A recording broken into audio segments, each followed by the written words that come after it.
All right, and we're back. I just did a small check there to make sure that we were good to go, and we are good to go. Had a couple videos earlier in the week or over the weekend that after I was done filming them, I realized there's these chat boxes up on the left that basically kept you guys from seeing what was going on. So basically the purpose of this video is there's been a lot of discussion lately on threat zones and how people interpret them differently. And I just kind of wanted to show how our group plays threat zones. And it's very consistent to how we always played them in 2.2. So I wanted to bring, you guys can play. However, if you're not comfortable playing this way, that's fine. I just want to show you what, if you guys come to a tournament that is run in the eastern United States, more than likely this is the interpretation you're going to see of threat zones. All right. So what exactly is a threat zone? All right, and this is really for 15 millimeter scale. There are other scales we do it in. We basically just play in 15 millimeter scale. And again, if I make any misspeaks or missteps, I apologize. I really didn't want to make this as a non-live video because in case I do make some mistakes, the way I do the YouTube videos, I basically have to delete the original. So there's no way really for me to go back and correct it. So anyhow, we'll give this a shot and hopefully this will get my point across. So if you're playing at one of the DBA 3.0 events in the Eastern US, this is probably interpretation you're going to see of threat zones. Okay, so what exactly is a threat zone? All right, in 15 millimeter scale, it is, or in any scale, it's a one base width section in front of the unit. That is one base width square. Okay, and let's see if we can find somebody that's in view. Okay, so this is 15 millimeter scale. This is 40 by 40, and here is the threat zone of the middle French blade. It's actually they're dismounted knights, but they're basically blade. Okay, we're going to be our assistants here are going to be the French ordnance and my early Russians here, and we'll get them a little bit better in the view when we get closer to that. But so every unit has an area in front of it that is the threat zone of that unit. Okay, and that goes up to one base width all the way in front of the unit. Now, it does not include the sides. Okay, what does that mean? Well, we're going to get to that later. So it's basically this everything in this zone and this far edge. Okay?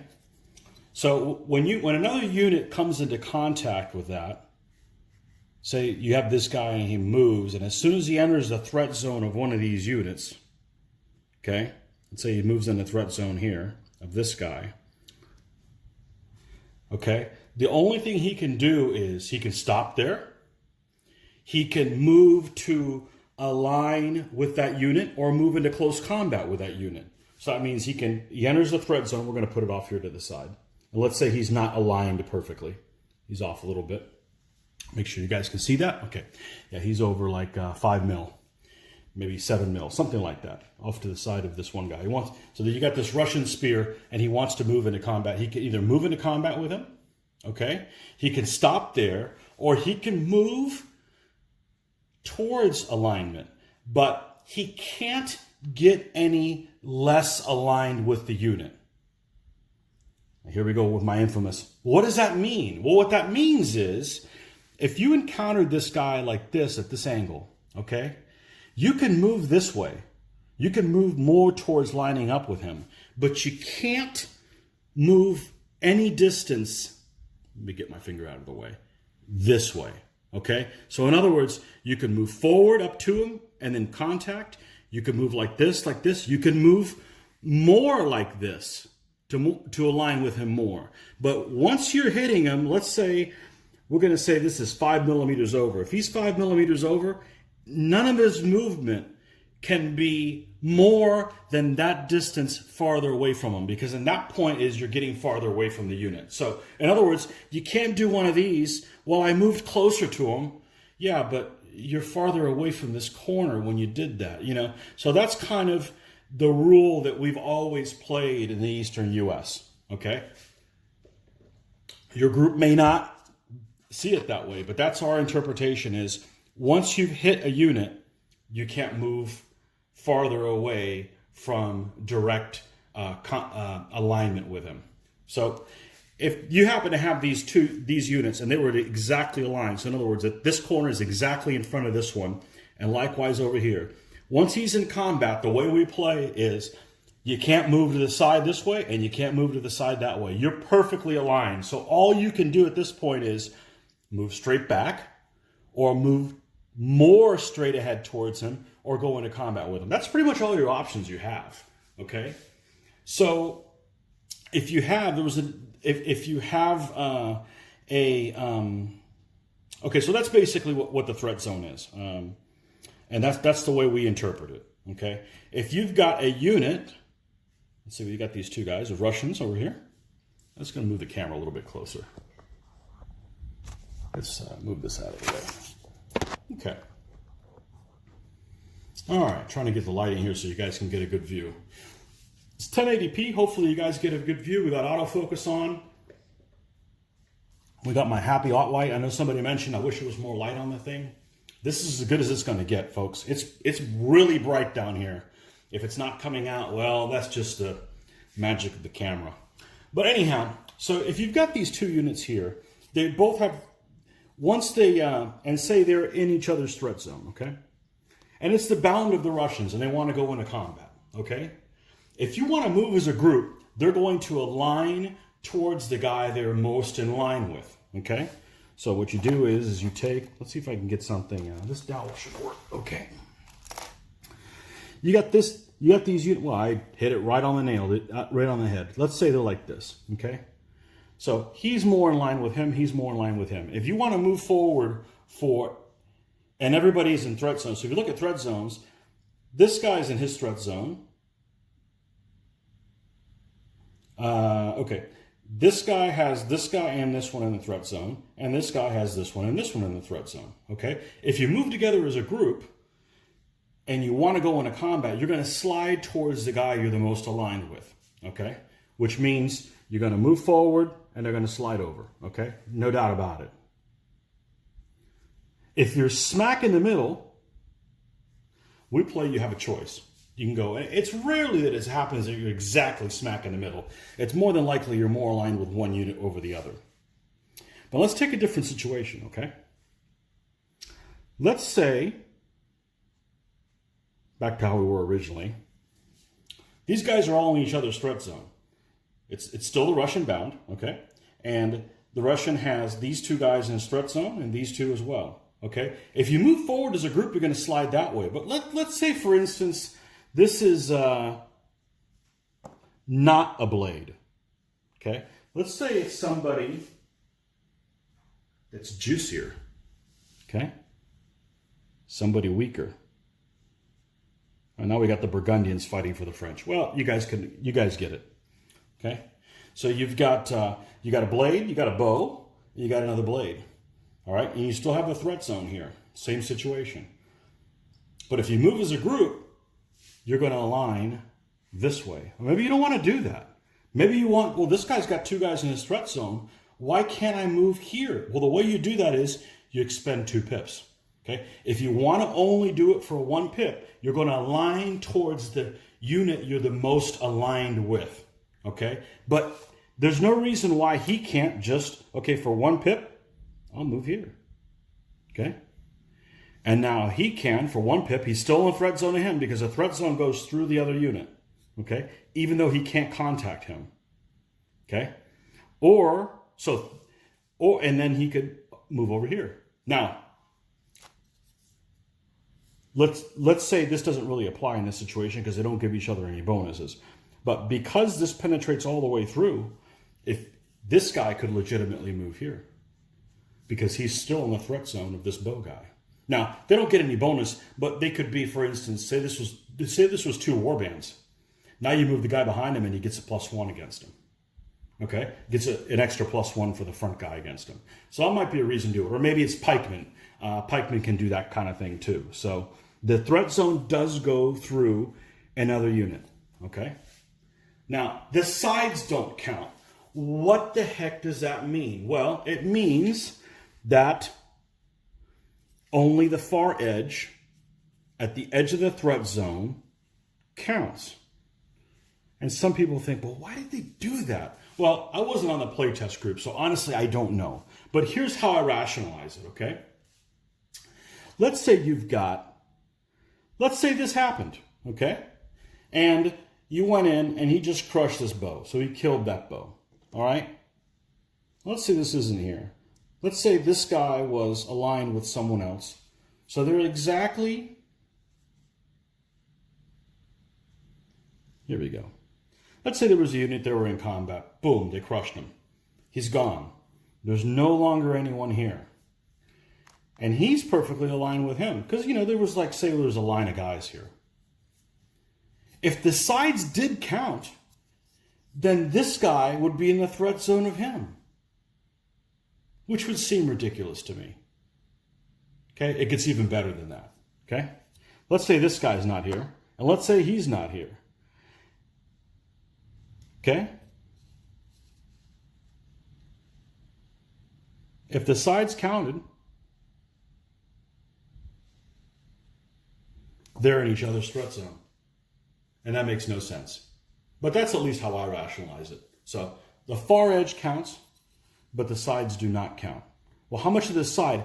Just a microcosm. Okay, so basically, if you move over the smallest distance you can think of, if he was over that tiny little distance, okay, all of a sudden he's in the threat zone now. But if you're even, in other words, if this side edge here is on exactly the same line as this edge here, they're not in each other's threat zone like that. Okay? So the corners don't count either. So if you've got a situation like this, okay? Now if you could tell there, let's do it like this. Maybe you guys can see. Nope, still can't see. All right, let's do it over here. There we go. We'll get this down sooner or later. Okay? They're not in each other's threat zone because they're exactly alignment of the corner. And that happens sometimes because of outcome moves or things like that. So that's the front side, the sides don't count and the corners don't count. Now, the one little anomaly is, speaking of corners, is you could have a situation where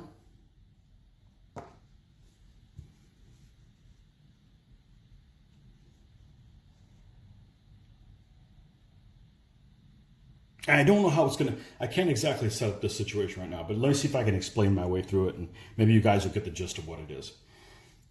You can't go into this is, even though the corners don't count, this is considered contact. So you actually can't go into corner to corner contact unless somebody's already going to the front. Okay? So there's situations, and I don't know if I could design one right now. I've seen it happen before, where you want to move a unit into overlap over here, okay? But for whatever reason, the unit that goes into combat to the front can't get there until he moves out of the way. You can't move a guy here because you're making illegal contact and then move him here. You've got to do this move first, okay? Or you've got to make some other kind of contact. You got to do something like this, and then, something like that. You've got to make the legal contact before you can add the support ones in. Okay? Yeah, maybe that's a little threat zone related, but I did want to mention that the corners didn't count, but they do count as contact. Okay? As weird as that may seem, that's just that's how we play. That's how we've played for well over a decade. So, and that's how they play out at East. So, anyhow. I don't know if that answered all your questions, but that is how threat zone is applied. Now, another thing I'm going to mention is, and let's see if I can design this little situation. And a lot of people have a really hard time with this one. Okay, let's say you had, let's take a weak unit. Let's say you had this line with a picture. Oh, don't take them with you. Okay. You had a unit of Russian spearmen and Russian Saloy. Okay. And you got these two blades over here that decided to want to go after the Saloy and get a cheap kill. Shame on you. Okay? So they fought a combat. All right? And they killed this guy. And let's say they're not blades, because otherwise, well, no, they wouldn't advance. They wouldn't advance against Saloy. Ha! Perfect. Blades don't advance against Saloy when they kill him. Okay. So boom. Now it's the Russian bound. The Russians, even though they're in corner to corner, this is contact, but they're not in each other's threat zones. Okay. So basically, if this guy wasn't here, this guy could do whatever he wanted to. But because he's here, and he's exactly 40 millimeters, and the far edge counts. Here's the far edge.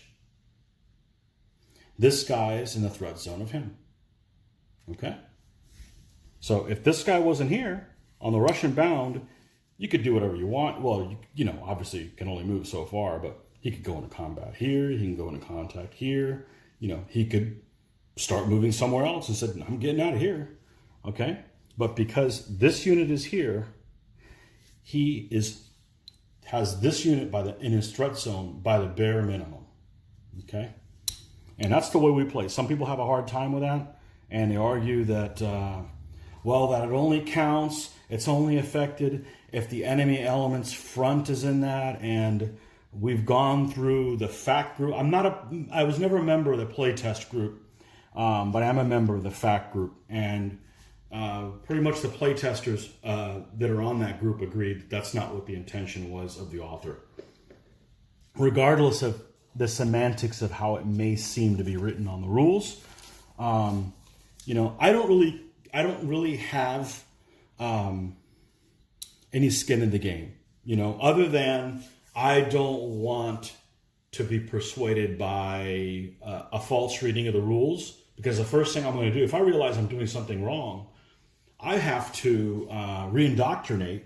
Maybe indoctrinate's the wrong term, but I have to retrain everybody that I play games with. And that's a lot of guys, and I do videos and stuff. So I don't want to be led astray until we know for sure that that how we're doing it has been wrong all along. Not saying that we do everything right. There's certainly things that we've gotten wrong throughout the years, but I want to make sure that if we do have something wrong, it is in fact wrong before we go and say, oh yeah, remember that thing we've been doing for like 10 years now? Yeah, it's not that way anymore. We were doing it wrong, and I have to re-indoctrinate how we're doing everything. The last thing we want to do is do that and then find out a couple months later, oh yeah, that was just some guy that really didn't know what he was talking about. Don't listen to him. The author really wanted to do it the way you've always done it. And then we have to go back again. So ultimately, I don't have a skin in the game that it needs to be a certain way or another. I'm just saying this is basically how we've always played and how we've always seen other people play. So the rules are there for a reason for me to paint my toys and play with my toys. Not really.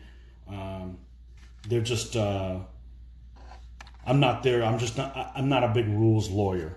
Okay. You do need to have rules, but you also need to have a good time. So, anyhow, and be consistent in how you apply the rules. So, we have gotten things wrong in the past before. Unfortunately, we try to do our best. But one thing's for sure: both people were playing by the same set of rules. So, it's still a legitimate game as far as I'm concerned. Like, you'll go to a tournament. I've run tournaments before. Okay, and I've seen people set up the terrain wrong, and they're like halfway through the game. Like, you know, maybe they put wrong terrain in the wrong place, you just go with it, okay? Because ultimately both people decided to play the game with those rules. So you just roll with it, you know? It is just a game. We win absolutely nothing, and we're here to have a good time. So hopefully, at least the people I play with, that's our main goal, is to have a good time. So anyhow, so this is threat zones.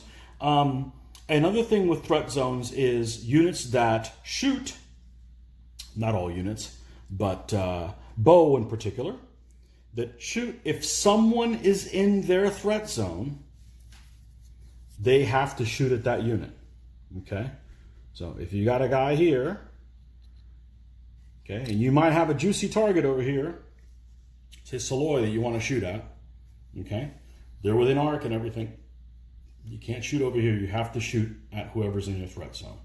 Doesn't matter if you're in their threat zone. It's if they are in yours. Okay? So this is your threat zone here. Okay? This is in particular for one of our local players that always gets this wrong.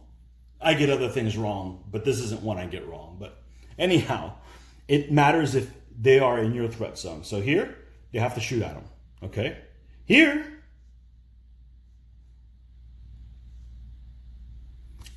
okay? They're in the threat zone of this guy. They don't have to shoot at him. Okay? Because it doesn't matter. It's that if a unit is in the threat zone of the shooter. Now, artillery can ignore it, and I'm not going to look into war wagons. War wagons may be different, okay? I'm not going to go and consult the rule book. This is kind of going off just the main threat zone thing. Hey, we're talking about threat zones, remember? So anyhow, you guys can look that up. War wagons may be the same as both, but I know artillery can ignore it. So if this is an artillery element, do I have one handy? Oh, the French are here. I should have. Here we go. Okay, so if this is an artillery element, okay, and you've got a blade here, which is a +4, okay, but you got a Saloy over here, it's only a 2, but they're in the threat zone, they can decide to shoot at the Saloy, as long as you've got the arc to do it, which they do at this point. Okay, that's another thing. I'll probably do a video on the shooting. We do a lot of shooting. I'm a big shooting fan. So I always give people a chuckle when they're watching any games where I have a lot of shooters, because it's almost like I'm trying to get milk out of a brick. I'm trying to use every little corner and double up on somebody, and they don't get a response and all that kind of stuff. So I'm a big shooting fan, and I feel like I'm pretty knowledgeable with as far as shooting goes with the arcs and that kind of stuff. But this is pretty much threat zones. You know, it's pretty simple. They do go through both units, okay? And some people hate that. It never bothered us. It's almost like, okay, well, so don't put your units all the way close. You know, if you don't want to show up in a column here and them both be locked down by one unit, because this is, you know, well, this one in particular is blades. This is spear, but even if it was double spear, the back guy doesn't help any in DBA 3.0. Okay, so you've got this blade guy here that just locked down 2 of your units because he's within 40 millimeters. Okay, so don't bring your guys up. There's several things in DBA 3.0 that are made specifically, I understand, to punish people for bringing a column too close into combat. You know, it freaks them out. Like, there's guys in here, and, you know, maybe, you know, that's the one thing about DBA is you're not necessarily playing these, well, at least in DBA 2.2, this represented 1,000 guys. You know, you're not playing these 2,000 guys individually. You're the overall army commander, and, you know, you don't understand why these guys in the back aren't listening to your orders to maybe, you know, do whatever you want. Your orders may be, you know, hey, why don't you move over here? You can't. You're in the threat zone. So that bothers some people. We kind of like it because it takes things out of your hand, and you got to plan in advance, those type of things. But there's lots of things in DBA 3.0 that punish you for bringing columns into contact with the enemy. For instance, if you can only push back one enemy unit. Okay, so if you've got this column of 3 guys and the blade goes into combat and you get a recoil result with the first spear guy, he picks up, he's gone.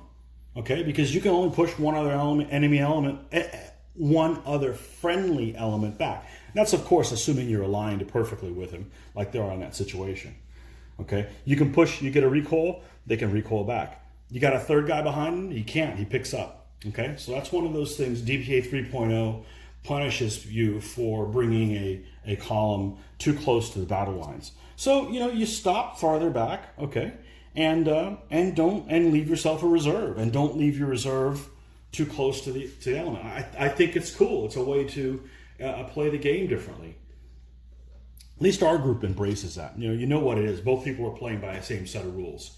Okay, so you have that situation with threat zones, because they do that do go all the way through another unit. Now, there's some people that don't like them, and I understand that, but one of the reasons they don't like is, say, a situation, and we're going to pretend some of these guys are warband because I'm not going to go grab a warband. But let's say you had these two guys and they were warband, even though they don't look like it. Okay? And say you got these guys and they're fighting here.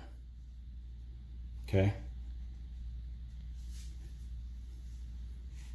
And there's warbands here, and say they went in and attacked this unit, and they didn't do anything. Say they got a lock result. They both rolled the same thing when you add them up. We tend to call that a lock. Some people call it a push or a stick. We call it a lock. So there's a lock result. It's the French term. So they come in and close the door on this guy. Okay, what we like to do, close the door. Okay, so now if they beat this, both of the units pick up. Well, let's say you had a situation where they recoiled back. Okay, they didn't win. Okay, they didn't crush these units, and they recoiled back. Okay, and then they're warband, right? So, and this was well, they quick kill blades. So let's say it was a unit they didn't quick kill, like here. Okay. Anyways, it was some unit that they fought back off. Okay, when they're both locked down like this, because he locks them both, they can both push forward, and now you have the rear guy that can support the front one. Not in the old set of rules in 2.2, you'd have a situation like this. Like, let's say if these were Romans and you're fighting a pair of Gauls or something. The Gauls would have to, like, this guy couldn't advance forward. He was stuck here, and he couldn't contact him because he was in the way. I think this is a lot more elegant. It allows that situation really to develop. So we like it. It's, as long as both people are playing by the same set of rules, hey, no big deal. What's the big problem? So hopefully you guys found this even somewhat useful. I'll take a look at it and see the resolution's enough. I don't know if I could make it any brighter. I can make it less bright, I guess, by moving it. This is my light I paint in, so this is almost like daylight. But anyhow, hopefully you found this useful, and stay tuned to more videos for gaming and painting on this page. Until next time, see ya.